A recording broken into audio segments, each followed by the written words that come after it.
प्यारे बच्चों, हम अपनी बात को दो तरह से कह सकते हैं। एक तरीका है साधारण और दूसरा तरीका है विशेष। देखिए, यह राजू को बहुत गुस्सा आ रहा है। इसे हम साधारण तरीके से कह सकते हैं। अब इसी बात को हम विशेष तरीके से कि राजू गुस्से से लाल पीला हो रहा है, इसी तरह यह चित्र देखिए।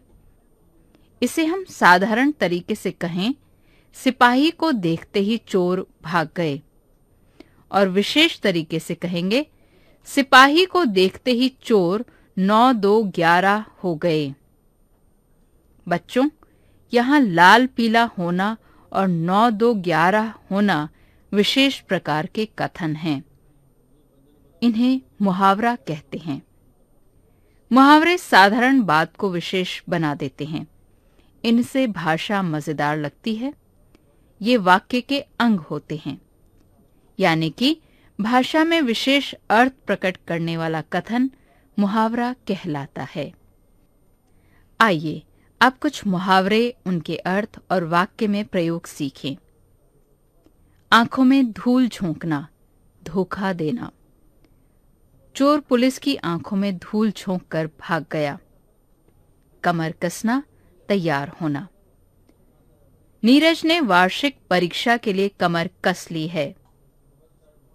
घुटने टेकना, हार मान लेना। आतंकवादियों ने सैनिकों के आगे घुटने टेक दिए। कान भरना, शिकायत करना। रीमा जब देखो पड़ोसन के कान भरती रहती है। मिट्टी में मिलाना, नष्ट कर देना। गलत काम करके तुमने अपने पिता का नाम मिट्टी में मिला दिया। गांठ बांधना, अच्छी तरह याद रखना। अच्छे बच्चे बड़ों की शिक्षा को गांठ बांध लेते हैं। दांत खट्टे करना, हराना। शिवाजी ने औरंगजेब के दांत खट्टे कर दिए थे। हाथ मलना, पछताना। अवसर चूक जाने पर लोग हाथ मलते रह जाते हैं। चूड़ियां पहनना, कायर बनना।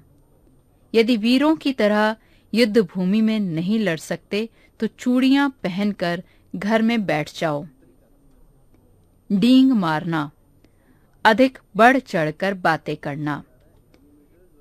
वह जितनी डींग मारता है उतना काम नहीं करता। नाक रखना, मान रखना। परीक्षा में प्रथम श्रेणी लेकर कैलाश ने स्कूल की नाक रख ली। आग बबूला होना, बहुत गुस्सा होना। अरुण को देखकर गुरुजी आग बबूला हो गए।